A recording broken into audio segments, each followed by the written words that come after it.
आराधना ऊपर जाती है, आशीष लेकर नीचे आती है।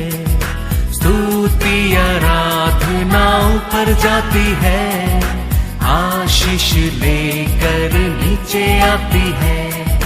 प्रभु हमारा कितना महान, देखो हमसे करता है प्यार। प्रभु हमारा कितना महान, देखो हमसे करता है प्यार। हालेलू हालेलूया, हालेलू हालेलूया। आप सबों को जय मसीह की। प्रभु यीशु मसीह के नाम में मैं आप सबों का स्वागत करता हूं, जो उपवास काल के इस प्रथम दिन में पवित्र आत्मा पिता के उभारे जाने के कारण से परमेश्वर पिता की महिमा और स्तुति करने के लिए एकत्रित हुए हैं।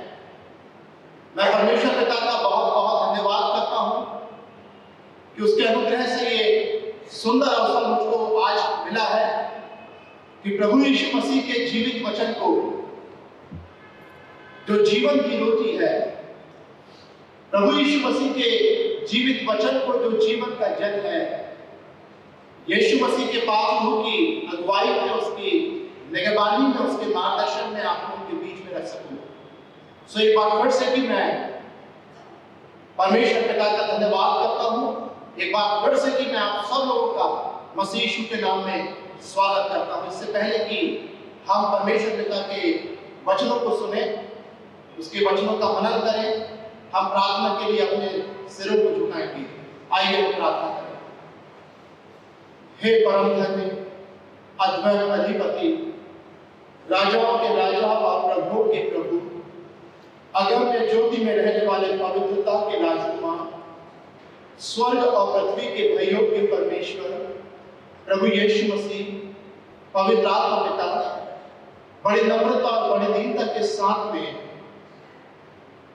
आपकी दया और अनुग्रह के सिंहासन की समीपता में आता हूं और धन्यवाद देता हूं प्रभु यीशु मसीह इस सुंदर अवसर के लिए पिता, जो आपने मुझको और हम सबों को प्रदान किया है कि आज हम आपके वचनों के द्वारा से आशीष को पा सकते हैं।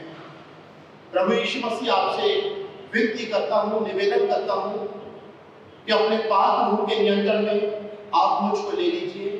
हम सबों को जो यहाँ पर आए हुए हैं खुदावन, हम सबों की गलतियों को आप माफ कीजिए पिता, और हम सबों को अपने पवित्र आत्मा के प्रकाश में ढक लीजिए।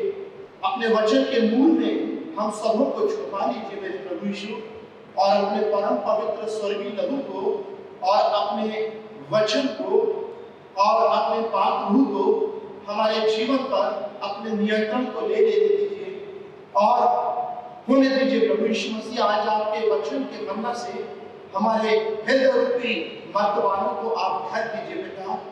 प्रार्थना करते हैं प्रभु यीशु मसीह, अपनी पवित्र उपस्थिति को आज हमारे बीच में दीजिए पिता। अपने वचन की अग्नि में, अपने पाक रूह की सामर्थ्य में, अपने सुसमाचार की ताकत में प्रभु यीशु अपने वचन के उजाले में आप अपनी उपस्थिति को यहाँ पर दीजिए मेरे पिता परमेश्वर। हे त्रैक परमेश्वर पिता यहोवा, आज हम सब मिलकर के आपको पुकारते हैं, यीशु मसीह आप जीवित हैं, आप मरे हुए नहीं हैं मेरे पिता, आप मर करके जीवित हैं और आपने मौत पर और शैतान पर और पाप पर फतह पाई है और आप जीवित रहे हैं। और इसलिए विनती करते हैं कि अपने पवित्र आत्मा के तेज में अपनी उपस्थिति को हमारे बीच में दीजिए पिता। उद्धार आइए प्रभु यीशु, हमारे बीच में अपने सिंहासन को स्थापित कीजिए मेरे पिता परमेश्वर, कि आज आपकी उपस्थिति से पिता परमेश्वर हर सब आशीषों को पाने वाले हो सके। प्रभु यीशु मसीह मैं नहीं परंतु आपका रूह और आप यीशु मसीह आपका स्नातन आत्मा आज मुझ में से होकर के आपके वचन का प्रचार करने वाले हो सके। आपकी उपस्थिति और आपके वचन की सामर्थ्य आज बीमारियों के बंधनों को तोड़ देने का। देख बेटा, तेरे बच्चे, तेरी प्रजा के लोग आज यहाँ पर आए हैं बेटा। यदि आज यहाँ कोई बीमारियों को लेकर के आया है, यदि आज यहाँ कोई दुखों को और निराशाओं को और पिता परमेश्वर प्रार्थना की विनती और निवेदन को लेकर के आया है, आज आपकी उपस्थिति पिता हर बीमारियों के बंधनों को तोड़ दे। आज आपके वचन की ताकत शैतान के बंधनों को तोड़ दे मेरे पिता। आज आपका वचन हम सबों को छू लेने वाला हो सके पिता, और प्रार्थना करते हैं कि अपने वचन की उन हरी हरी चराइयों में पिता परमेश्वर आप हमें चढ़ाएं पिता। ओ मेरे पिता परमेश्वर, वचन के निर्मल जल के सोते में से आज हमको फैलाएं कि आज हम सबों के हृदय में से जीवन के जल की नदियां बहने के लिए पिता। प्रभु जी, मैं नहीं परंतु आप प्रभु, आप मुझ में होकर के प्रचार करें पिता, और आज का वचन सबों के जीवनों में आत्मिक उद्धार को और जागृति को और बेदारी को पिता परमेश्वर और जीवन के परिवर्तन को लेकर के आने वाला हो सके। आज के वचन के द्वारा से तेरे महान प्यार को हम जानने वाले हो सके, ऐसी दुआ को मांगता हूं। सारी बातों में सारा आदर, सारी महिमा और सम्मान परमेश्वर पिता यहोवा मैं आपको को दे देता हूँ। दुआ को मसीह यीशु आपके बीच नाम से मांगता हूँ, सुनिए और स्वर्गीय राज्य को ग्रहण कीजिए। आमीन।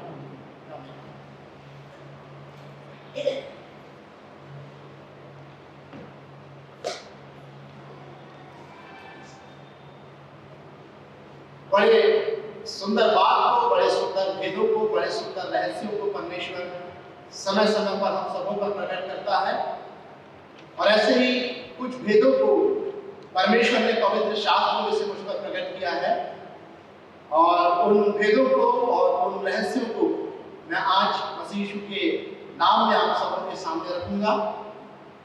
एक विचार आया मेरे जहन में और मैं सोचने पर विवश हो पड़ा।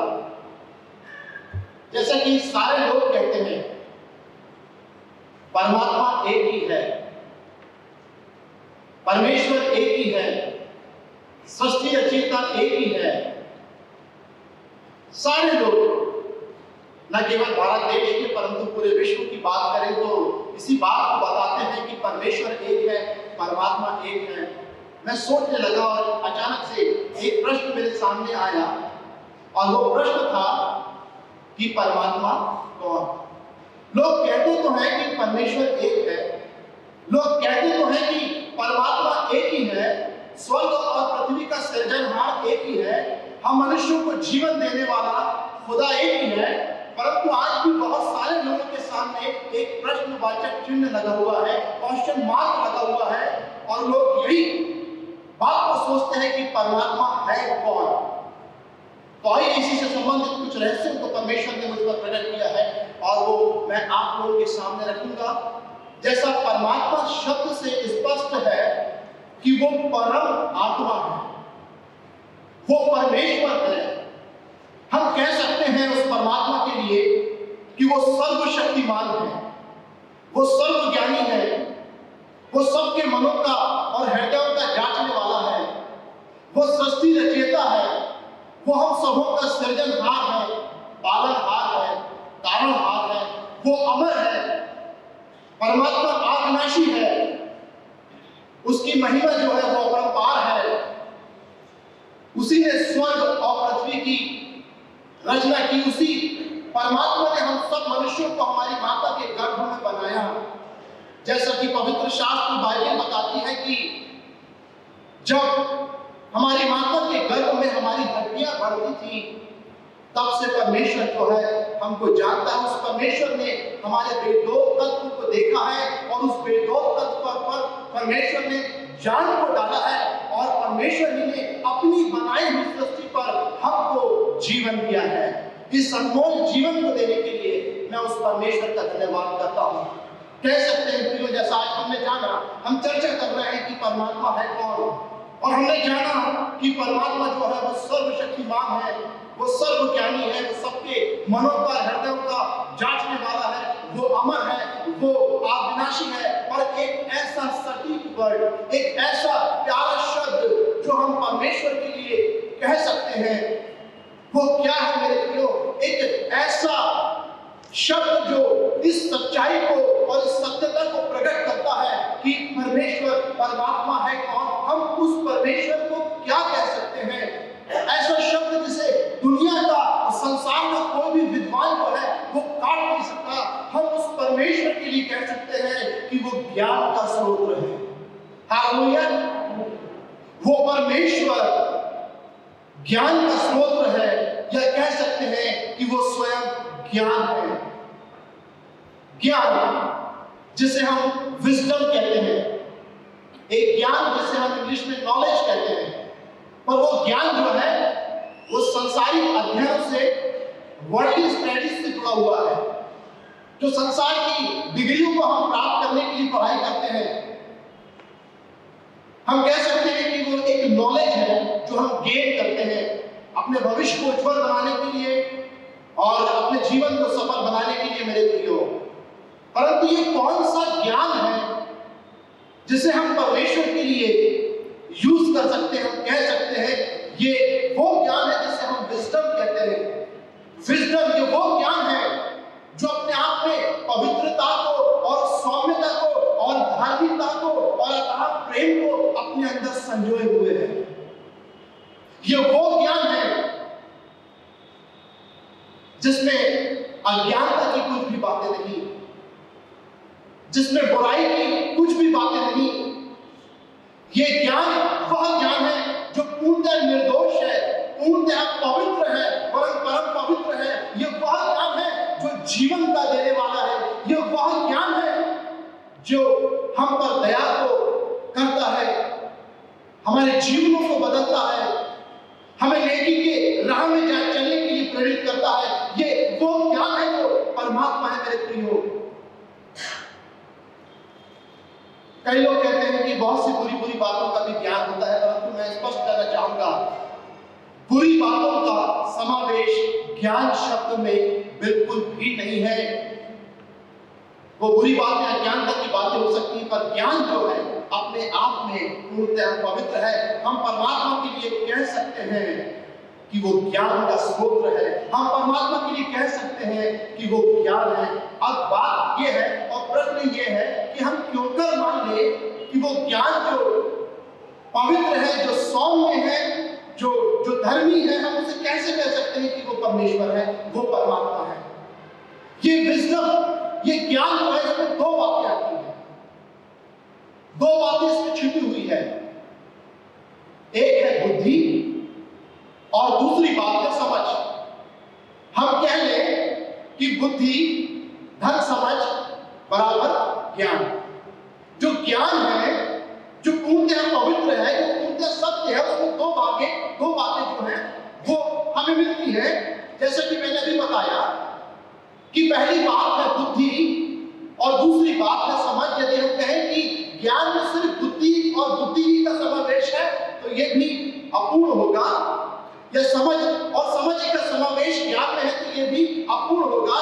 बुद्धि और समझ ये दोनों का समावेश जो है वो ज्ञान में है, और इसलिए हम कहते हैं कि बुद्धि और समझ जो है वो ज्ञान में समाहित है। हालेलुया। हम कह सकते हैं कि बुद्धि धन समझ बराबर ज्ञान। हमने जाना कि परमात्मा ज्ञान का स्रोत है। अब प्रश्न एक और सामने आता है कि ना तो ये पृथ्वी की उत्पत्ति हुई थी, ना स्वर्ग की रचना हुई थी। परमेश्वर पिता ने, उस परमात्मा ने जिसे हम ज्ञान का स्रोत कहते हैं, सबसे पहले किसको उत्पन्न किया? यदि इस पृथ्वी की बात को हम लेते हैं मेरे प्रियो, बाइबल बताती है कि ये पृथ्वी कैसी थी। ये बेडोल और सुनसान पड़ी थी और इसमें अंधकार समाया हुआ था और जल ही जल भरा था। जब परमात्मा ने सोचा क्यों ना कुछ ऐसा हो कि इसमें जीवन के चिन्ह पाए जाएं, और हम देखते हैं कि उसने कहा कि उजियाला हो, और उजियाला हो गया। और परमात्मा के वचन में इतनी ताकत है, इतनी सामर्थ्य है, इतनी शक्ति है कि खुदा का वचन जब उसके मुंह से निकलता है तो वो व्यर्थ वापस लौट करके नहीं आता, परंतु जिस उद्देश्य के लिए परमेश्वर अपने वचन को भेजता है, परमेश्वर का वचन परमेश्वर के मकसद को और उद्देश्य को पूरा करता है। ये तो रही पृथ्वी की बात कि हम देखते हैं कि अपने वचन से 6 दिनों में परमेश्वर पिता ने इस सृष्टि को रोशन कर दिया। 6वें दिन सबसे सर्वश्रेष्ठ कृति जो कि मनुष्य है, हम है बनाया। हम जानते हैं कि मिट्टी को सान करके उसने आकार दिया और उसकी नथनों में श्वास को फूंक दिया और उसमें जान आ गई। मिट्टी जो बेजान होती है, जब परमेश्वर ने उसको आकार दे करके अपने स्वरूप के अनुसार, ऐसे ही दो हाथ, दो पैर, एक नाक, दो आंख। हम देखते हैं कि परमेश्वर ने अपने स्वरूप और समानता में मनुष्य को बनाया है।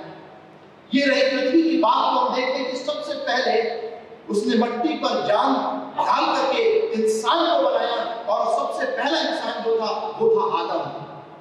और फिर बाद में हम देखते हैं कि उसको गहरी नींद पर डाल करके उसकी पसली से उसने हव्वा का निर्माण कर दिया।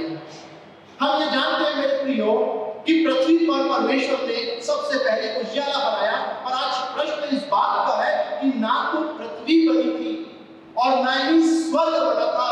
वो परमात्मा, वो परमेश्वर जो प्राचीन काल से अपने आप को बड़े ही प्रकाश पुंज के रूप में प्रकट करता रहा, बड़े ही तेजोमय रूप में अपने आप को प्रकट किया था, उस परमेश्वर ने सबसे पहले किसको बनाया और अध्ययन किया बाइबल का, तो एक ही बात को पाया कि परमेश्वर ने सबसे पहले किसको बनाया। मैं चाहता हूं कि मैं बाइबल से पढ़ करके आपको सुनाऊंगा, आप ध्यान से सुनेंगे। मैं पढ़ूंगा इसको पवित्र शास्त्र में से, नीति वचन की पुस्तक, उसका 8वां अध्याय और उसका 22वां वचन। देखिए यहां पर क्या लिखा हुआ है। नीति वचन उसका 8वां अध्याय और 22वां वचन, यहां पर लिखा हुआ है, यहोवा ने मुझे काम करने के आरंभ में वरन अपने प्राचीन काल के कामों से भी पहले उत्पन्न किया। हालेलुया। इसी 8वें अध्याय के पहले वचन को पढ़ूंगा तो और स्पष्ट हो जाएगा। यहां लिखा है, क्या बुद्धि नहीं पुकारती है? क्या समझ ऊंचे शब्द से नहीं बोलती है? यहां कौन पुकार रहा है? बुद्धि पुकार रही है। यहां कौन ऊंचे स्वर से कह रहा है? समझ जो है वो ऊंचे स्वर से कह रही है। बुद्धि कुछ बताना चाहती है और समझ भी जो है वो ललायित है, वो कुछ बताना चाहती है। किसको बताना चाहती है? आगे हम इस वचन को पढ़ते हैं तो लिखा है कि मेरी बात जो है वो सब आदमियों के लिए है। ये बुद्धि बताना चाहती है, क्या बताना चाहती है? मैं पढ़ूंगा कि मैं सदा से वरन आदि ही से पृथ्वी की सृष्टि के पहले ही से ठहराई गई हूं। जब न तो गहरा सागर था और न जल के सोते थे, तब ही से मैं उत्पन्न हुई। जब पहाड़ और पहाड़ियां स्थिर न की गई थी, तब ही से मैं उत्पन्न हुई। जब यहोवा परमेश्वर ने ना तो पृथ्वी, ना मैदान, न जगत की धूलि के परमाणु बनाए थे, इनसे पहले मैं उत्पन्न हुई। यहाँ बुद्धि ऊंचे स्वर से कह रही है, यहाँ समझ जो है ऊंचे स्वर से पुकार रही है, और वो एक बात को बताना चाहती है, और वो कहती है कि मेरी बात जो है वो दुनिया के सब आदमियों के लिए है, यानी पूरी मानव जाति के लिए है। और बुद्धि जो बताना चाहती है वो यह है जो 22 वचन में लिखा है कि यहोवा परमेश्वर ने मुझे काम करने के आरंभ में वरन अपने प्राचीन काल के कामों से भी पहले उत्पन्न किया। Hallelujah, hallelujah. जब कुछ भी नहीं बना था मेरे प्रियो, ना चांद थे, ना तारे थे, ना स्वर्ग था, ना स्वर्गदूत थे, ना स्वर्ग के फरिश्ते थे, ना ही और कोई वस्तु सृजी गई। सबसे पहले परमात्मा ने किसको उत्पन्न किया? बुद्धि को और समझ को। Hallelujah, hallelujah. अब हम स्पष्ट होता है हमें इस बात का कि स्वर्ग और पृथ्वी के पहले, सबसे पहले परमेश्वर ने किसको बनाया? बुद्धि को बनाया। सबसे पहले किसको उत्पन्न किया? समझ को उत्पन्न किया। और बुद्धि और समझ कहां से निकली है? परमात्मा के अंदर से, या परमात्मा में से बुद्धि और समझ निकली है, क्योंकि परमात्मा ज्ञान का स्रोत है। हालेलुया। परमेश्वर जो है वो ज्ञान है, और ये बुद्धि और ये समझ जो है वो ज्ञान में छुपी हुई है। और तब जब हम नीति वचन की पुस्तक और उसका 3रा अध्याय और उसके 19 वचन को पढ़ते हैं, तब जाकर के हम जानने पाते हैं। नीति वचन 3:19 यहाँ पर लिखा हुआ है, यहोवा परमेश्वर ने पृथ्वी की नींव बुद्धि ही से डाली और स्वर्ग को समझ ही के द्वारा स्थिर किया। कितनी प्यारी बात है। सबसे पहले परमात्मा ने बुद्धि और समझ को उत्पन्न किया, और फिर बुद्धि के द्वारा से पृथ्वी की नींव को डाला, और समझ के द्वारा से स्वर्ग को स्थिर किया। हालेलुया। कितनी सुंदर बात आज हम जानने पाए कि पहले बुद्धि बनी है और उस बुद्धि से पृथ्वी बनी है और समझ से स्वर्ग का निर्माण जो है वो परमेश्वर ने किया। स्वर्ग का निर्माण परमेश्वर ने किया। और ये दो बातें यहाँ पर भी हैं, बुद्धि और समझ। और ये किस में छुपी हुई है? ये ज्ञान में छुपी हुई है। नीति वचन 8:1 में फिर से दोहराऊंगा, यहाँ पर बुद्धि ऊंचे स्वर से पुकार रही है, समझ ऊंचे शब्द से कह रही है, और वो यही बताना चाहती है कि सच्चा परमात्मा कौन है। सच्चा परमेश्वर वो है जिसने मुझको उत्पन्न किया, जिसने अपने में से मुझको निकाला, बुद्धि कहती है, और मेरे द्वारा से उसने पृथ्वी को बनाया। और समझ कहती है कि मेरे द्वारा से उसने स्वर्ग को स्थिर किया। और वही है ज्ञान। परमात्मा परम पवित्र ज्ञान है जिसके अंदर से हम उत्पन्न हुए, जिसके अंदर से हमारी उत्पत्ति हुई है। और इसलिए प्रियो, अब हम जानने पाते हैं कि परमात्मा जो है वो ज्ञान है, परंतु अब ये जानेंगे कि ज्ञान कौन है। ज्ञान जो भी रहेगा बिल्कुल सटीक स्पष्ट जाएगा कि वो परमात्मा है। और पवित्र शास्त्र बाइबल क्या कहती है? परमेश्वर के मुख से निकला हुआ वचन, उसके पाक रूह के द्वारा से लिखा गया ये वचन। वास्तव में दुनिया में बहुत से धर्म ग्रंथ हो सकते हैं, दुनिया में बहुत सारे धर्मशास्त्र हैं, परंतु हमारी बाइबल को पवित्र शास्त्र कहा गया है। बाइबल पवित्र शास्त्र इसलिए है कि परमेश्वर के आत्मा ने, परमात्मा के परम आत्मा ने बाइबल के इन वचनों को लिखा हुआ है। हालेलुया। पवित्र आत्मा के द्वारा से लिखी हुई ये पवित्र किताब है दुनिया की, मेरे प्रियो। और ये पवित्र शास्त्र बताता है कि ये ज्ञान जो है वो कौन है। ज्ञान ही जो है वो परमात्मा है। टू बी द पॉइंट हम कहें, आज जानने पाएंगे कि जो ज्ञान है वही परमात्मा है। तो ज्ञान कौन है? देखिए, पवित्र शास्त्र परमेश्वर का वचन क्या कहता है। ये वो परमेश्वर का वचन है जो जीवित है। ये वो परमेश्वर का वचन है कि जब इस वचन का प्रचार होता है तो बीमार जो है वो चंगे हो जाते हैं। हालेलुया। जब बाइबल खोलती है तो अंधे देखने लगते हैं, लंगड़े चलने लगते हैं, गूंगे बोलने लगते हैं, पापी मन को फिराते हैं, लोग पापों की क्षमा को जानने पाते हैं परमेश्वर के वचन से। यह है पवित्र शास्त्र जो मुर्दों में भी जान डाल देता है। हालेलुया। हालेलुया। ये परमेश्वर का वचन है जिस वचन से परमेश्वर ने इस सृष्टि की सारी वस्तुओं को बनाया है। और ये पवित्र शास्त्र अब इंडिकेट करता है कि ज्ञान कौन है, और जो ज्ञान है वही पवित्र आत्मा है, वही परमात्मा है, वही परमेश्वर है। और बाइबल बताती है, निकाल लेंगे पहला कुरिन्थियों की पुस्तक, पहला कुरिन्थियों, नए नियम की पुस्तक को निकालेंगे, पहला कुरिन्थियों उसका पहला अध्याय और उसके 27वें वचन से मैं पढ़ना चाहूंगा। ध्यान से सुनेंगे। पहला कुरिन्थियों उसका पहला अध्याय 27वें वचन से परमेश्वर का वचन क्या कहता है। परंतु परमेश्वर ने जगत के मूर्खों को चुन लिया है कि ज्ञानवानों को लज्जित करे, और परमेश्वर ने जगत के निर्बलों को चुन लिया है कि बलवानों को लज्जित करे। और परमेश्वर ने जगत के नीचों और तुच्छों वरन उन्हें भी जो नहीं है चुन लिया है, ताकि जो है उन्हें व्यर्थ ठहराए। क्योंकि लिखा हुआ है यहाँ पर आगे जब हम पढ़ते हैं कि ताकि कोई प्राणी परमेश्वर के सामने घमंड न करने पाए। वो सर्वशक्तिमान परमेश्वर है जिसके लिए लिखा है कि वो अपने वस्त्र की छोर से पृथ्वी को ढांप देता है, जिसके लिए लिखा है कि उसके भड़कने से बादल सूख जाते हैं और लबानोन की हरियाली जाती रहती है। बाशान और कर्मेल जो है वो कुमलाते हैं। वो परमेश्वर है जो सर्वशक्तिमान है। उसका वचन यहाँ बताता है। 30वें वचन को हम ध्यान से सुनेंगे। हम जान रहे हैं कि परमात्मा कौन है। पवित्र शास्त्र बताता है कि परमात्मा ज्ञान है, और जो ज्ञान है पवित्र शास्त्र किसकी ओर बताता है कि वो ज्ञान है। जो ज्ञान है वही परमात्मा है। यहाँ पर लिखा हुआ है 30वें वचन में, परंतु उसी की ओर से तुम मसीह यीशु में हो, जो परमेश्वर की ओर से हमारे लिए ज्ञान ठहरा। हालेलुया। कितनी सुंदर बात यहाँ पर लिखी हुई है। परमेश्वर अपनी ही ओर से ठहरा रहा है। क्या लिख रहा है कि तुम उसी की ओर से मसीह यीशु में हो, जो परमेश्वर की ओर से ज्ञान ठहरा, अर्थात धर्म और पवित्रता और छुटकारा, ताकि जैसा लिखा है वैसा ही हो। जो घमंड करे वो प्रभु यीशु मसीह के नाम में करें। हालेलुया। यहाँ बाइबल बता रही है कि ज्ञान कौन है? ज्ञान है प्रभु यीशु मसीह। कौन है ज्ञान? प्रभु यीशु मसीह।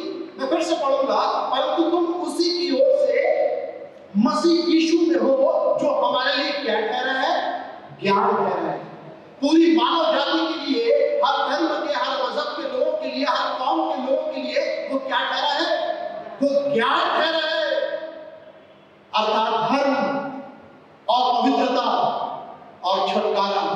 हमारी धार्मिकता भी मसीह यीशु, हमारे पवित्रता का स्रोत भी मसीह यीशु और छुटकारे का कारण भी मसीह यीशु, जो हमें छुटकारा दिलाता है। हालेलुया।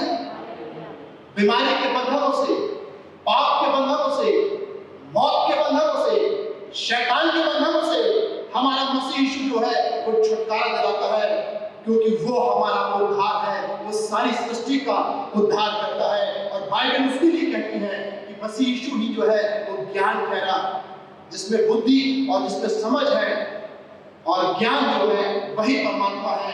तो बाइबल क्लियर करती है कि ज्ञान जो है वो प्रभु यीशु है। अर्थात परमात्मा कौन है? कौन है परमात्मा? प्रभु यीशु मसीह। हालेलुया।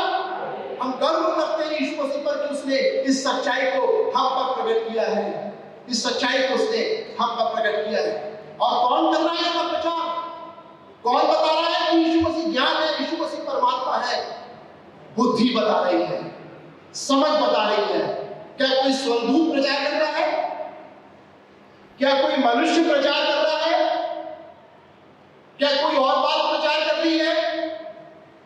बुद्धि और समझ जो है वो खुद प्रचार कर रही है। और इसलिए बुद्धि को और इसलिए समझ को परमेश्वर ने सबसे ऊंचे पर रखा हुआ है। इसलिए बाइबल का वचन बताता है अय्यूब 28 में कि चांदी की खाली तो होती है और सोने की भी खाली होती है। और वचन बताता है कि मनुष्य उस सोने को, उस चांदी को पाने के लिए, लोहे को पाने के लिए, पीतल को पाने के लिए, अन्य धातुओं को पाने के लिए क्या करता है? बड़ी मेहनत करता है। वो भूमि की खुदाई करता है। वो भूमि को बहुत गहरा खोदता है डीप में जाने के लिए। और जब खोदते खोदते ऐसे स्थान में मनुष्य पहुंचता है जो और मनुष्य वस्तु से बहुत दूर है, ऐसे स्थान में मनुष्य उस धन को पाने के लिए, उस जेवर को पाने के लिए, उन आभूषणों को पाने के लिए, संसार की हीन मूर्तियों को पाने के लिए भूमि की खुदाई करते करते इतने गहरे स्थान में चले जाता है कि बाइबल बताती है कि भिन्न की नजर की जो है उस स्थान पर नहीं पड़ी जहां जाकर के मनुष्य धातुओं को बटोरता है। बाइबल बताती है कि मनुष्य इतने गहरे में चला जाता है धन की चाह में, अपनी जान को, अपने जीवन को वो जोखिम में डालता है। वो मौत को गले लगाता है मेरे प्रियो। किसके लिए?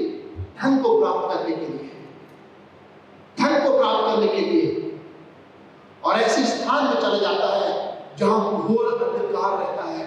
और कई बार इतने गहरे में चला जाता है कि परमेश्वर का वचन बताता है कि नीचे आग के भंडार दिखाई देते हैं। और उस अंधकार में, घोर अंधकार में और आग के भंडारों के ऊपर हवा में लटककर, हवा में झूलते हुए मनुष्य जो है वो सोने की और चांदी की और हीरों की और अन्य धातुओं की चाह करता है मेरे प्रियो। क्योंकि मनुष्य धन को सबसे पहले स्थान देता है। मनुष्य सोचता है कि ये संसार का धन जो है यही सब कुछ है और इसी को पा करके हमारा जीवन जो है वो सफल हो जाएगा। परंतु ऐसा नहीं है मेरे प्रियो। हम जानते हैं कि हम मनुष्य मिट्टी हैं और मिट्टी में मिल जाते हैं। हम जानते हैं कि वृक्ष जब काटा जाता है तो उसके फूट से आशा रहती है कि फिर से कि उसमें से शाखाएं निकलेंगी, फिर से कि उसमें से कोपले निकलेंगी, डालियां फूटेंगी और वो वृक्ष जो है वो फिर पनपेगा। परंतु मनुष्य जो है जब एक बार इस दुनिया से कूच कर जाता है, जब मनुष्य एक बार इस दुनिया को छोड़ करके चला जाता है मेरे प्रियो, तो फिर वापस वो अपने स्थान पे दिखाई नहीं देता। फिर वापस वो अपने स्थान पर लौट करके नहीं आता। और जीवन भर मनुष्य जो धन का संचय करता है और इन्हीं बातों को वो संजोने के लिए मेहनत और परिश्रम करता है मेरे प्रियो, हम देखते हैं कि मनुष्य की आत्मा जब परमात्मा के पास जाती है तो वो कुछ लेकर के नहीं जाती, वो खाली हाथ जाती है। जो कुछ भी कमाया, किस प्रकार से कमाया खुदा जाने, परंतु सब का सब जो है वो यही छूट जाता है, सबका सब जो है वो यही रह जाता है मेरे प्रियो। और मनुष्य अपनी जान को जोखिम में डालता है, पूरा जीवन धन को कमाने में, पूरा जीवन धन का संचय करने में, पूरा जीवन खून और पसीना बहा करके और धन को संजो करके बचत करने के लिए लगा देता है मेरे प्रियो। परंतु वो नहीं जानता कि दुनिया की ये हीरे मोती, दुनिया की ये दौलत परमेश्वर की दृष्टि में अनमोल नहीं है। परमेश्वर की दृष्टि में कौन व्यक्ति जो है वो अनमोल है, जिसने बहुत अधिक धनों को कमा लिया मेरे प्रियो, वो अनमोल नहीं है। आज हम जानेंगे कि कौन है वो व्यक्ति जो परमेश्वर की दृष्टि में अनमोल है। और परमेश्वर ने दुनिया के सारे धन से, सारे आभूषणों के ऊपर, सारे जेवरातों के ऊपर, दुनिया की सारी दौलत के ऊपर सबसे प्रथम स्थान में किसी चीज को रखा है, और वो चीज है बुद्धि, और वो चीज है समझ, जो ज्ञान के अंदर छुपी हुई है। और परमेश्वर बोलता है कि बुद्धि और समझ की तुलना में जो है वो कोई नहीं। मेरी नजरों में सर्वोत्तम जो चीज है वो है बुद्धि। और जो मनुष्य उस बुद्धि को प्राप्त कर लेता है, जो मनुष्य उस समझ को प्राप्त कर लेता है, तो उस बुद्धि और समझ में मैं उसको मिल जाता हूं जो कि ज्ञान है। लिखा है कि सोने की भी बेसात बुद्धि के सामने कुछ नहीं। बड़ा सुंदर वचन है। मैं पवित्र शास्त्र में से पढ़ना चाहूंगा, योग की किताब में से क्या लिखा है। परमेश्वर कर रहा है बुद्धि की प्रशंसा, परमेश्वर कर रहा है समझ की तारीफ।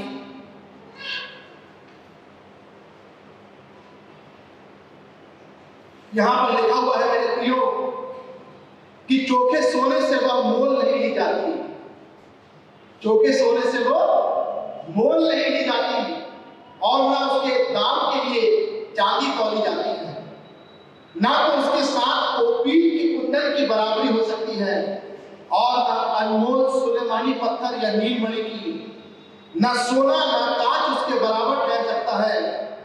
कुंदन के गहने के बदले भी वह नहीं मिलती। मूंगे और सफेद मणि की उसके आगे क्या चर्चा। बुद्धि का मोल माणिक से भी अधिक है। हालेलुया।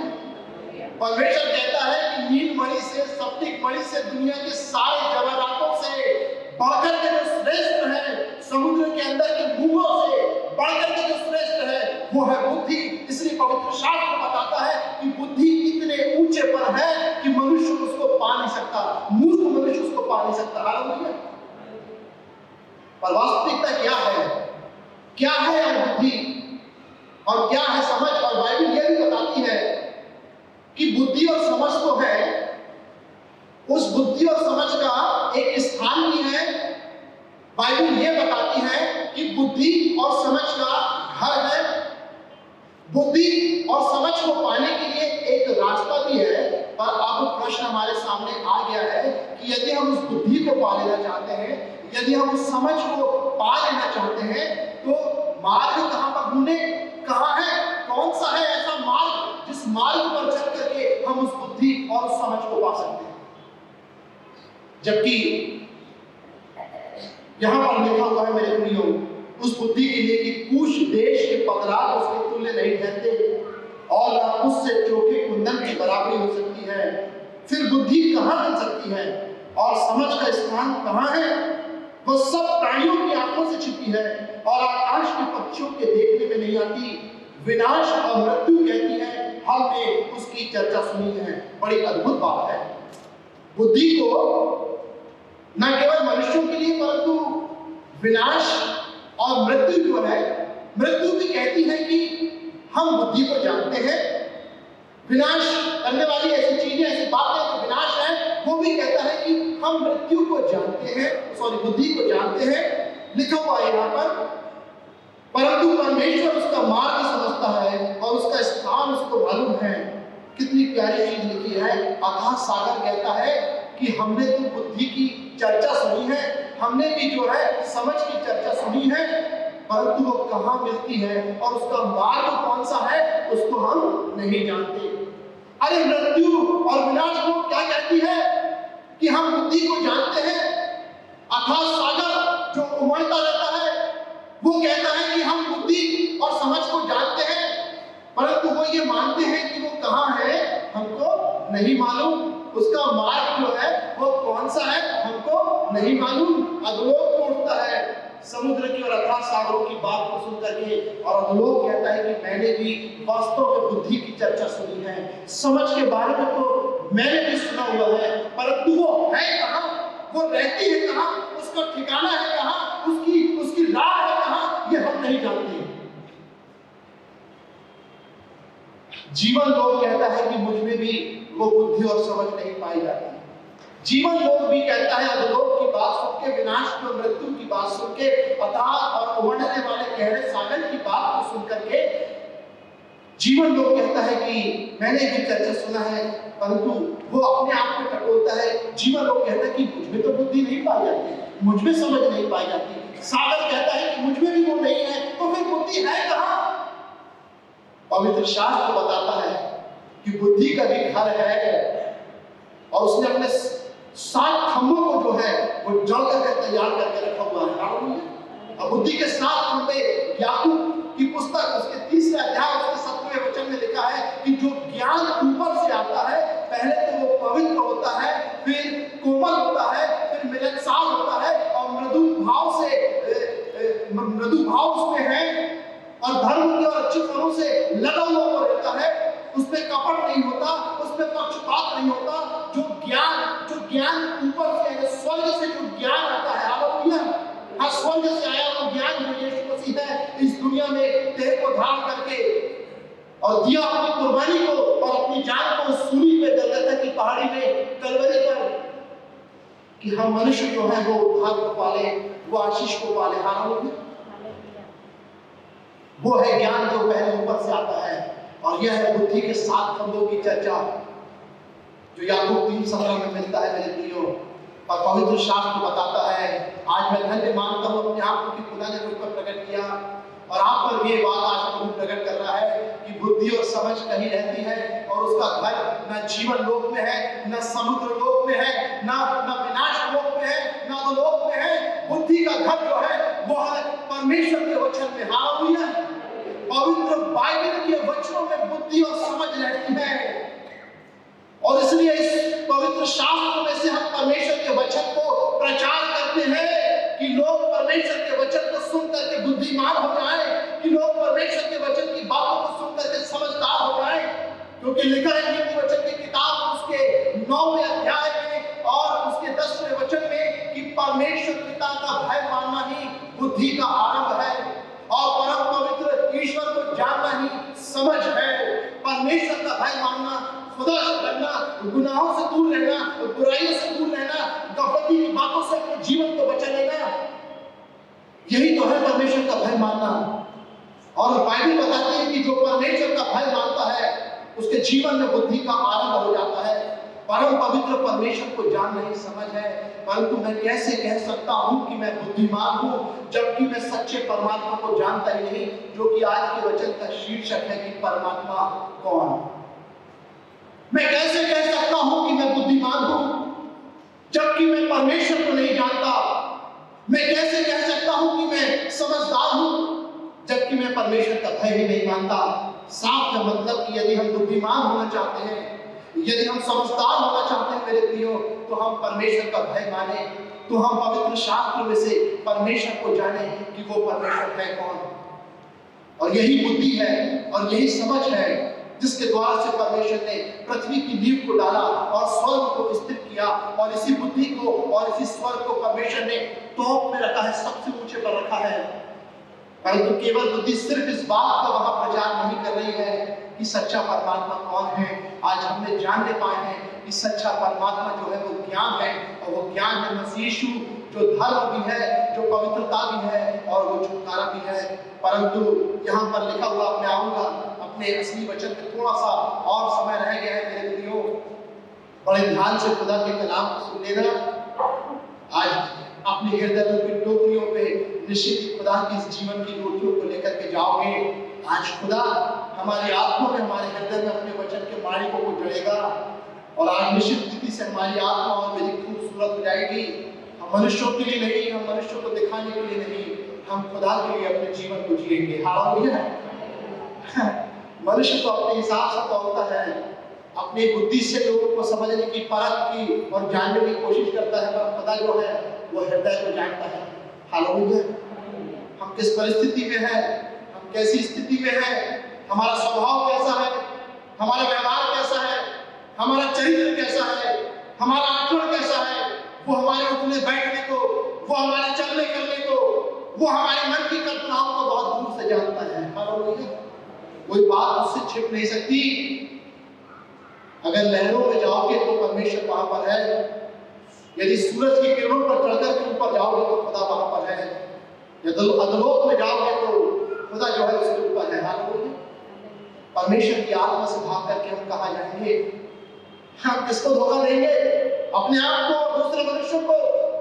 परंतु याद रखिए कि हम खुदा को कभी धोखा नहीं दे सकते मेरे प्रियो। इसलिए अपने जीवन को उसके सामने पवित्र और अच्छा करना जरूरी है। हालेलुया। देखिए क्या कहता है परमेश्वर का वचन, कितनी सुंदर बात लिखी हुई है। फिर निकालेंगे हम लोग नीति वचन की पुस्तक, उसका 8वां अध्याय और उसके पहले वचन से। यहां पढ़ूंगा मैं।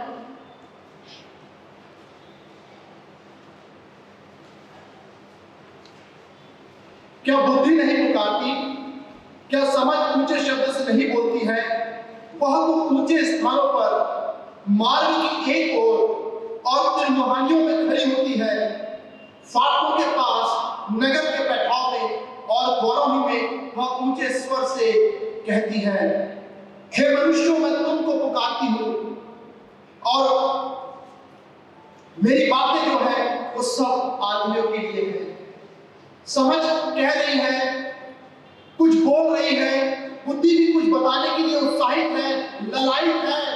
बुद्धि और समझ जो है वो दोनों निकल पड़ी है और वो कहती है कि हमारी जो बातें हैं वो पूरी मानव जाति के लिए है, समस्त संसार के मनुष्यों के लिए है। और बुद्धि आमंत्रण दे रही है, बुद्धि जो है इनवाइट कर रही है और सब मनुष्यों को, हर धर्म के, हर जाति, हर मजहब, हर कौमों के लोगों को बुद्धि कहती है, हे आदमियों, हे मनुष्यों, मेरे पास आओ, मैं तुम्हें कुछ बताऊंगी। कुछ बताना चाहती है बुद्धि। क्यों निकल पड़ी है बुद्धि प्रचार करने के लिए? क्यों निकल पड़ी है समझ प्रचार करने के लिए? कहां पर खड़ी है बुद्धि? लिखा है कि सबसे टॉप पे, ऊंचे स्थानों पर, त्रिमुहानियों के भी ऊपर। त्रिमुहानी मतलब 3 मार्गों वाला जो क्षेत्र होता है वो त्रिमुहानी कहलाता है। और यहाँ त्रिमुहानियों से जो तात्पर्य है, तीनों लोगों में बुद्धि सबसे टॉप पे खड़ी हो गई है, समझ सबसे ऊंचे पर जाकर के खड़ी हो गई है और सबसे टॉप पे जाकर के वो ऐसा प्रचार कर रही है कि वो कहती है कि आज हमारे प्रचार से, आज हमारे वचन से तीनों लोग टूट जाएंगे, तीनों लोग टूट जाएंगे। असली में अपने दुख को, असली में अपनी व्याकुलता को, असली में अपनी व्यथा को बुद्धि और समझ जो है वो बांटना चाहती है। कुछ ऐसी बात को देखी बुद्धि ने इस पृथ्वी पर, समझ ने कुछ ऐसी गड़बड़ियों को देखा इस पृथ्वी पर।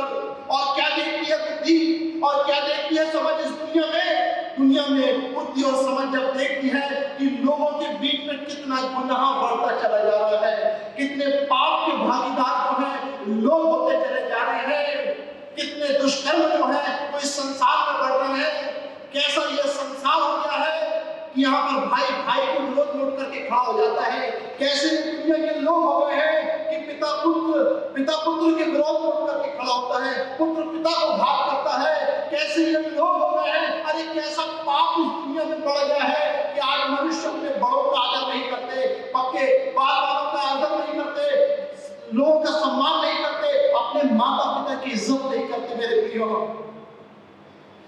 बुद्धि ने देखा कि कैसे निर्दोष की हत्या के लिए हाथ आगे बढ़ रहे हैं।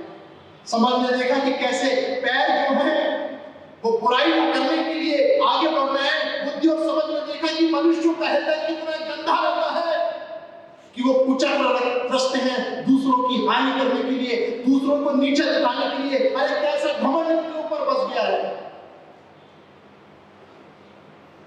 बहुत दुखित हो जाती है बुद्धि, समझ दुखित हो जाती है, उससे ये बात देखी नहीं जाती। इसलिए वचन कहता है, पवित्र शास्त्र कहता है कि पृथ्वी जो है, सृष्टि जो है वो अपनी पीड़ाओं में पड़ी हुई तड़पती और कराती है। और ये पृथ्वी जो है वो परमेश्वर के पुत्रों के प्रकट होने की बात हो रही है। अपनी पीड़ा में सृष्टि और पृथ्वी भी तड़पती है,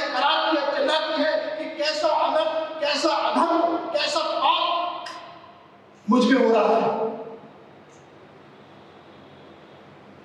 ये सब कुछ देख करके भी तो बुद्धि और समझ शांत थी, परंतु परमात्मा के परमेश्वर के आंसू उसको देख नहीं पड़े। इसलिए वचन बताता है कि परमेश्वर भी स्वर्ग में जरूर है, वो अपने परम धाम में जरूर है, परंतु वो आंसू को बहाता है, वो रोता है स्वर्ग के राज्य में। वो कहता है कि मैंने ऐसे आदम को नहीं बनाया था, मैंने ऐसा मनुष्य नहीं बनाया था। इसलिए हम देखते हैं मेरे प्रियो के अदन की वाटिका में जब आदम और हव्वा ने पाप कर दिया था और जब परमात्मा उनसे मिलने के लिए आया था, परमेश्वर ने कहा था कि हे आदम तू कहां है। और आज भी वो परमेश्वर का वचन जो है वो पृथ्वी पर गूंज रहा है और परमेश्वर कहता है कि हे आदम तू कहां है। अरे तुझे मैंने ऐसा तो नहीं बनाया था कि तू अपने पड़ोसियों की चुगली खाए। अरे तुझे मैंने ऐसा तो नहीं बनाया था कि तू निर्दोषों की घात के लिए, उनकी हत्या करने के लिए घात लगाए। अरे मैंने तुझे ऐसा तो नहीं बनाया था कि तू दुष्कर्मों को करने लगे, तू चोरी को करने लगे, तू व्यभिचार को करने लगे, तू नाना प्रकार की बुराइयों को करने लगे, तू अपने आप में घमंड करने लगे। हे आदम तू कहां है, मैंने तुझे ऐसा तो नहीं बनाया था। और वो शब्द आज भी गूंज रहा है अदन की वाटिका से निकल करके। हम जब न्यूज को देखते हैं, हम जब अखबारों को पढ़ते हैं, पढ़ने की इच्छा नहीं होती। अपराध और पाप और गुनाह की बात उसमें लिखी रहती है मेरे प्रियो, और इसलिए बुद्धि जो है वो निकल पड़ी है। परमेश्वर के आंसू बुद्धि और समझ को देखे लिए गए हैं और इसलिए बुद्धि अब एक बात का प्रचार करना चाहती है। बुद्धि इसलिए प्रचार करना चाहती है कि वो सच्चे परमात्मा को बताए कि सच्चा परमात्मा कौन है, और वो हमने जाना कि वो यीशु मसीह है। बुद्धि और समझ अब परमेश्वर के प्रेम का प्रचार करती है कि कैसा प्यार उसने सारी मानव जाति से किया है। ऐसा प्यार जो कभी किसी ने किसी से नहीं किया, ऐसा प्यार जिसकी चर्चा कानों ने नहीं सुनी थी, ऐसा प्यार जो आंखों ने नहीं देखा, ऐसे प्यार को परमेश्वर ने किया मेरे प्रियो कि जब हम पापी ही थे, जब हम गुनहगार ही थे, वो परमेश्वर, वो परमात्मा अपने वचन के मार्फत देह को धारण करके इस दुनिया पर उतर करके आ गया और यीशु कहलाया। यीशु नाम का अर्थ है बचाने वाला, उद्धार करता, और उस मसीह यीशु ने सारी दुनिया के लोगों के पापों को और गुनाहों को और बीमारियों को और तकलीफों को और दुखों को अपनी देह पर ले लिया। और 40 कोड़ों की मार को उसने सह लिया और अपने दोनों हाथों पर और अपने दोनों पैरों पर कीलों को टुकवा करके उससे लहू की धारा को बहा करके उसने क्रूस पर अपने सिर पर कांटों का ताज पहन करके तुम्हारे लिए, हमारे लिए, सारी मानव जाति के लिए, हर धर्म के, हर मजहब के, हर कौम के लोगों के लिए उसने क्रूस पर अपनी जान को दे दी। हालेलुया। बुद्धि बस इस बात का प्रचार करना चाहती है, समझ इसी बात को प्रचार करना चाहती है कि वो चाहती है कि समय रहते हुए मनुष्य जो है वो सच्चे परमेश्वर को जान ले, उसके प्यार को पहचानने की उसने हर धर्म, हर जाति, हर मजहब, हर कौम के, हर संस्कृति, हर संप्रदाय के लोगों से कैसा प्यार किया, कैसा प्यार किया कि वो स्वर्ग को छोड़ करके इस दुनिया में उतर करके आ गया। और आज से 2017 वर्ष पूर्व इस्राएल देश में यरूशलेम नगर में गलगथा की पहाड़ी पर मसीह यीशु ने क्रूस पर लटक करके अपनी जान दे दी। वो स्वर्ग की रोटी जो जीवन को देती है, यीशु हाँ परमात्मा हाँ वो ज्ञान स्वर्गीय देह को लेकर के इस दुनिया में उतर आया और अपने स्वर्गीय और निष्पाप और निष्कलंक देह से अपने निर्दोष और परम पवित्र लहू को उसने बहा दिया।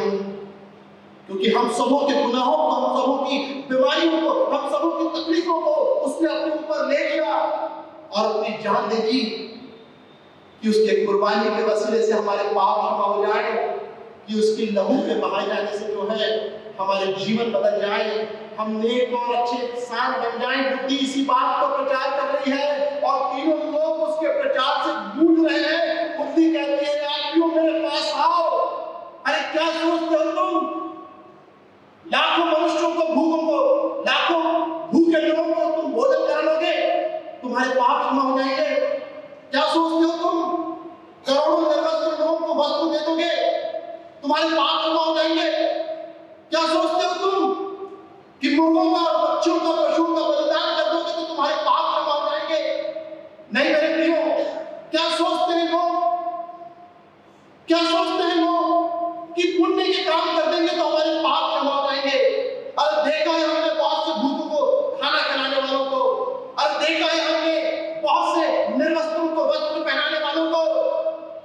परंतु बाद में यह भी देखा है कि पलट कर फिर वो पाप करने लगे।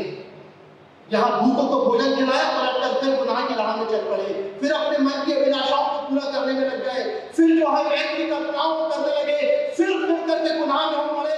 तो कहाँ गया वो भूखों का खिलाना, कहाँ गया वो निर्वस्त्रों को वस्त्र पहनाना, कहाँ गए वो पुण्य के काम। साफ बात दिखाई देती है कि बहुत अच्छी बात है, खुदा ने सिखाया है। ऐसा नहीं है कि मैं इस काम करने के लिए मना कर रहा हूँ। खुदा भी सराहता है ऐसे लोगों को जो भूखों को भोजन खिलाते हैं, जो निर्वस्त्रों को वस्त्र पहनाते हैं, जो बीमारों की सुधि लेते हैं। यीशु मसीह ने शिक्षाओं को दिया है मेरे प्रियो। यीशु मसीह ने इन बातों को बताया है, वो हमें सिखाता है ऐसा कि हमें ऐसा करना चाहिए। परंतु इन पुण्य के कामों से उद्धार नहीं है। क्यों ऐसा हुआ कि लोगों ने नेक काम करने की सोचा पर फिर गुनाह करने लगे? इसलिए ऐसा हुआ क्योंकि उनका विवेक जो है वो जागरूक नहीं हुआ। उनका विवेक जो है, विवेक कॉन्शियस की बात कर रहा हूं, हमारी आत्मा, हमारे प्राण के बीच में जो हमारा विवेक है, जिससे हमारा ईमान, जिससे हमारा भरोसा, जिससे हमारी आशा, जिससे हमारा विश्वास प्रकट होता है, उस विवेक की बात कर रहा हूं मैं। उन पुण्य के कामों में ताकत नहीं कि वो इंसान के मरे हुए विवेक को दिला दे। बुद्धि और समझ ऊंचे पर जाकर के प्रचार करती है कि यीशु मसीह का लहू, यीशु मसीह की कुर्बानी ही वो एक बात है जो मरे हुए इंसानों के विवेक को और जमीन को जला सकती है। हालेलुया। हम इंसानों के मरे हुए विवेक को अगर कोई चीज जला सकती है तो वो है यीशु मसीह का लहू। यदि हमारे मरे हुए विवेक को कोई जागृत कर सकता है तो वो है मेरे यीशु के शरीर की कुर्बानी, परम पवित्र कुर्बानी। और इसलिए बुद्धि और समझ ये प्रचार कर रही है, ये कह रही है लोगों से कि समय रहते हुए उस सच्चे परमात्मा को जान लो, उसके प्यार को समझ लो कि उसने कितना प्यार किया है। उसने अपने स्वर्गीय बदन से अपने स्वर्गीय लहू की धाराओं को बहा दिया। हमारे जो गुनाह थे उसने अपने ऊपर ले लिया। जो पापों की सजा हमको मिलनी थी वो यीशु मसीह ने हमारे पापों की सजा अपने ऊपर ले लिया और क्रूस पर जान दे दी। यदि हम उसकी कुर्बानी पर विश्वास को लाते हैं मेरे प्रियो, तब हमारा विवेक जागृत होता है। हालेलुया। जब हम यीशु को जानते हैं, जब हम यीशु से कहते हैं यीशु हमारे गुनाहों को माफ कर, जब हम अपने पापों से पश्चाताप करते हैं, जब हम अपने गुनाहों से तौबा करते हैं, जब हम अपने पापों से मन को फिरा लेते हैं, जब सच्चे हृदय से आंसुओं को बहा करके उस यीशु मसीह की कुर्बानी के लिए उसका धन्यवाद करते हैं और गुनाहों की क्षमा को चाहते हैं, वो सच्चा है और वो धर्मी है और विश्वास योग्य है, वो भी पापों को क्षमा करने के लिए तैयार रहता है। वो भी कहता है कि चाहे तुम्हारे पाप लाल रंग के हो तो भी वो हिट के समय श्वेत हो जाएंगे, चाहे तुम्हारे अपराध अर्धवानी रंग के हो तो भी वो धो दिए जाएंगे। अगर तुम्हारे पापों को जल से अस्ताचल जितनी दूर है उतनी दूर मैं कर दूंगा। अगर तुम्हारे पापों को अंधकार में और समुद्र के अंदर जो चीजें उसको मैं डाल दूंगा। मैं तुम्हारे पापों को क्षमा करने को तैयार हूं यदि तुम मेरे मुझसे क्षमा को मांगोगे। बस यही बात का बुद्धि और यही बात का समझ जो है वो बखान कर रही है और वो इसलिए यीशु मसीह के प्यार के विषय में बताती है और इसलिए कहती है उससे बढ़कर के पवित्र कोई नहीं, यीशु की कुर्बानी से बढ़कर के कोई बात सर्वश्रेष्ठ नहीं है मेरे प्रियो। और यही बुद्धि और समझ प्रचार करती है कि जब तक मनुष्य का विवेक जो है, मरा हुआ विवेक जब तक नहीं जिएगा, जब तक मनुष्य का विवेक जो है वो जागृत नहीं होगा, तब तक मनुष्य अच्छा इंसान नहीं बन सकता।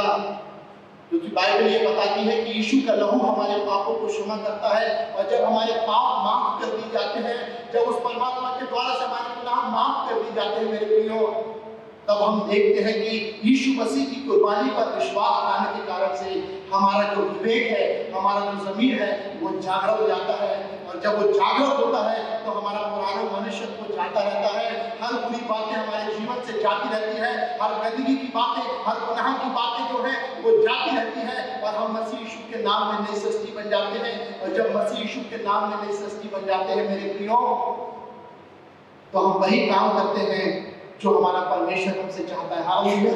हम परमेश्वर की आज्ञाओं को मानने लग जाते हैं, जब हमारा जीवन बदल जाता है, हम परमेश्वर की शिक्षाओं पर चलने लगते हैं मेरे प्रियो। और इसलिए जो बुद्धि और समझ प्रचार करती है, हम भी यही प्रचार करते हैं और सारी दुनिया के लोगों को, हर मजहब के, हर धर्म के, हर कौम के लोगों को हम ये संदेश दे देना चाहते हैं कि हम इसलिए यीशु मसीह के वचन का प्रचार करते हैं कि लोगों के मरे हुए विवेक जिंदा हो जाए। हम इसलिए यीशु मसीह के वचन का प्रचार करते हैं कि लोग जो है अपने गुनाहों की माफी यीशु मसीह की कुर्बानी से पा सके।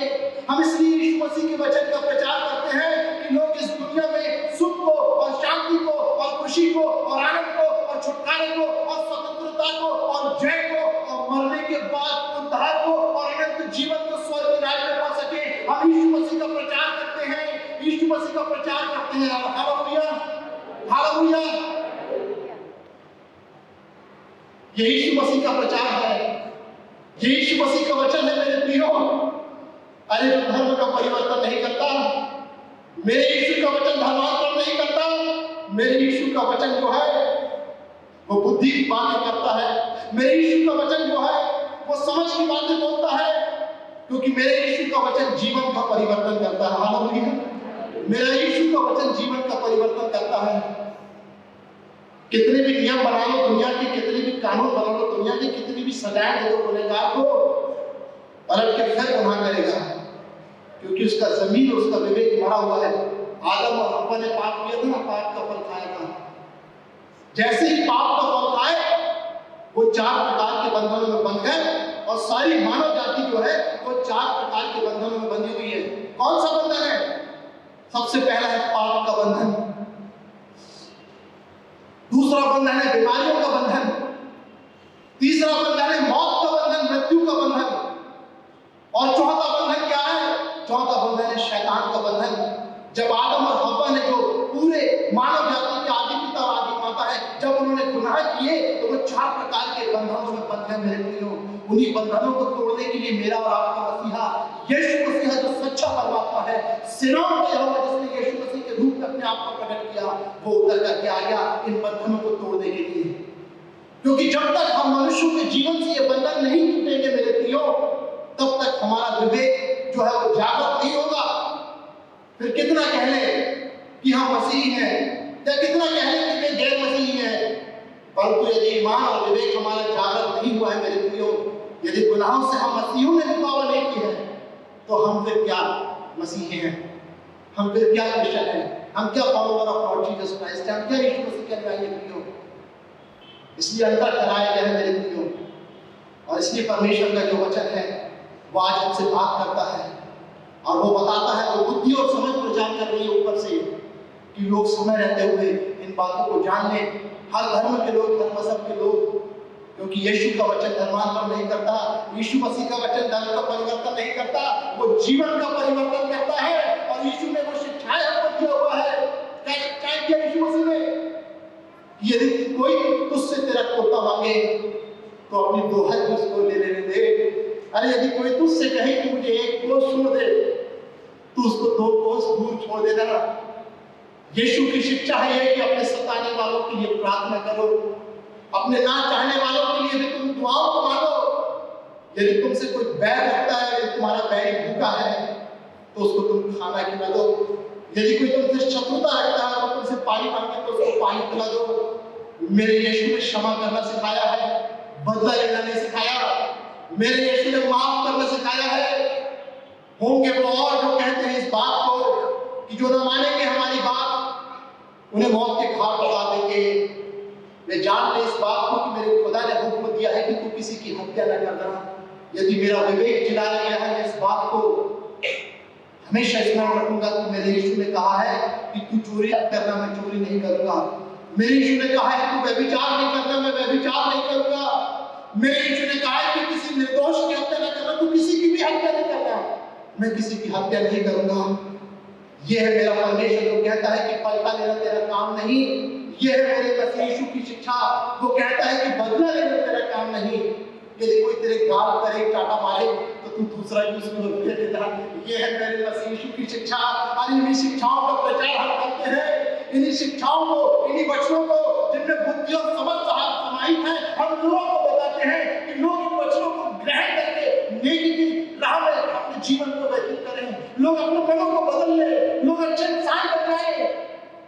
लोग बीमारों की सेवा के लिए आगे बढ़े हैं, लोग गिरतों को उठाने के लिए हाथों को बढ़ा दे, लोग रातों को संभाल ले मेरे प्रियो, लोग भूखों को भोजन करा दे। इन चीजों का महत्व तब है जब हमारा विवेक जो है वो जलाया जाता है, जागरूक जाता है।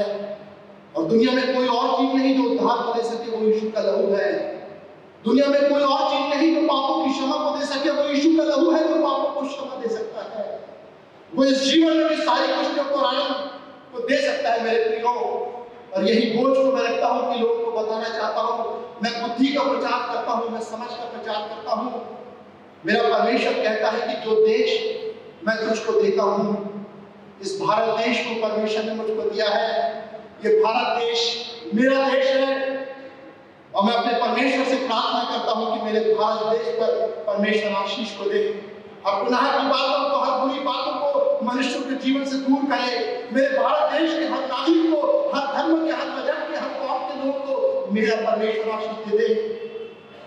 क्योंकि यदि हम परमेश्वर से पूछते हैं कि आप कितने धर्मों को और कितनी जातियों को और कितने कौम को और कितने मजहबों को जानते हो, वो खुदा कहता है कि मैं किसी धर्म को नहीं जानता, अरे मैं किसी मजहब को नहीं जानता, अरे मैं किसी कौम को नहीं जानता, मैं जानता हूं तो इंसान को जानता हूं।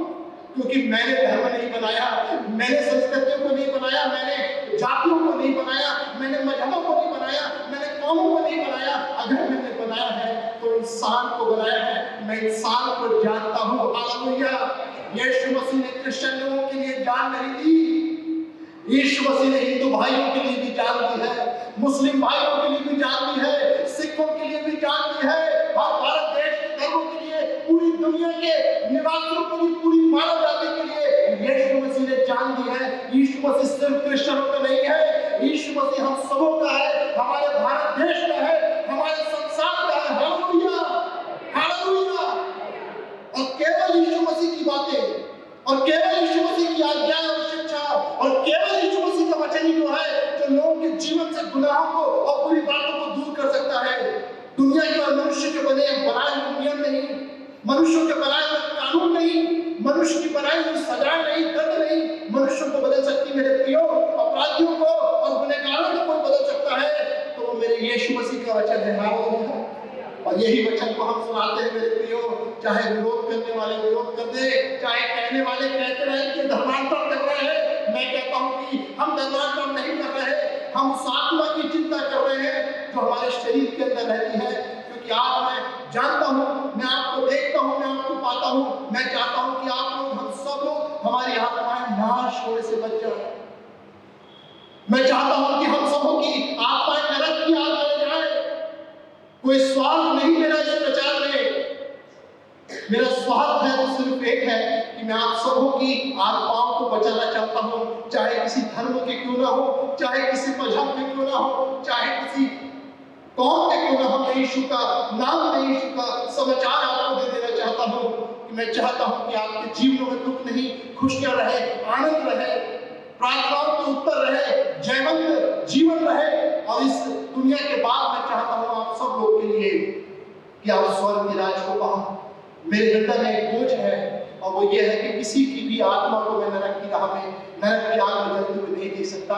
मैं चाहता हूं कि सारे लोग यीशु मसीह को जाने, उसके प्रेम को ग्रहण करें, उसके जीवन को ग्रहण करें, कि उनका विवेक जो है वो जलाया जाए।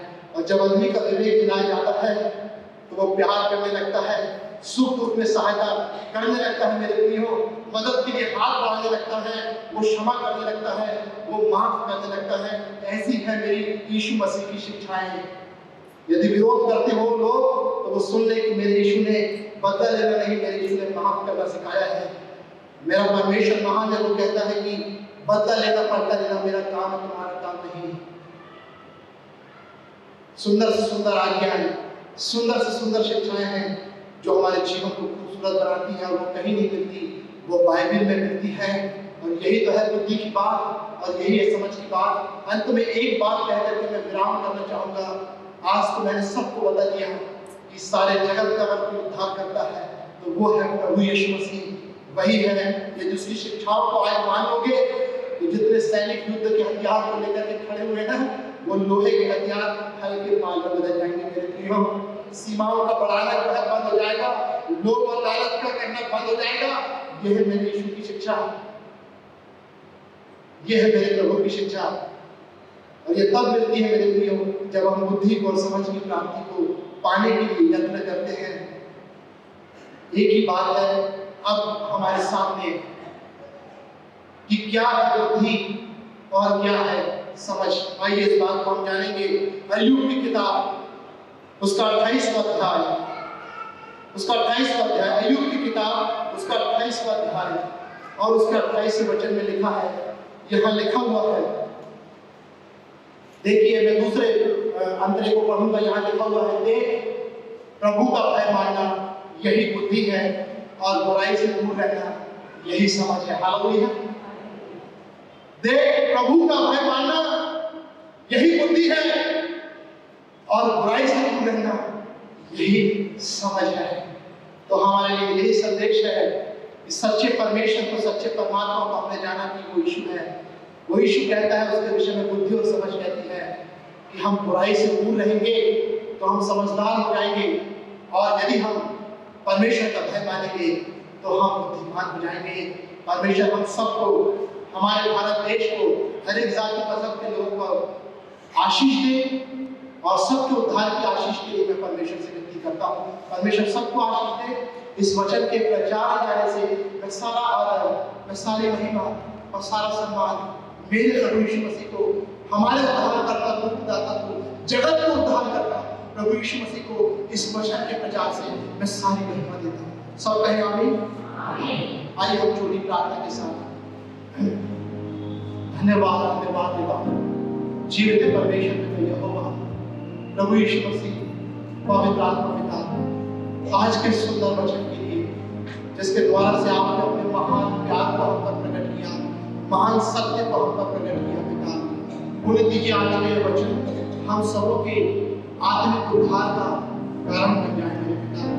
आज का यह वचन हमारे जीवनों में नई उमंग को, नई चाह को, नए जोश को, नया उत्साह को लेकर के आने वाला हो सके, कि हम इन उपवास काल के दिनों में और भी अधिक आपसे आत्मिक संगति को कर सके, और भी अधिक आपसे प्यार कर सके, आपकी शिक्षाओं और आज्ञाओं के अनुसार चल सके मेरे पिता, ताकि उन आशीषों को, उत्तम प्रतिफलों को पा सके जो आपने अपने चाहने वालों के लिए किया हुआ है पिता।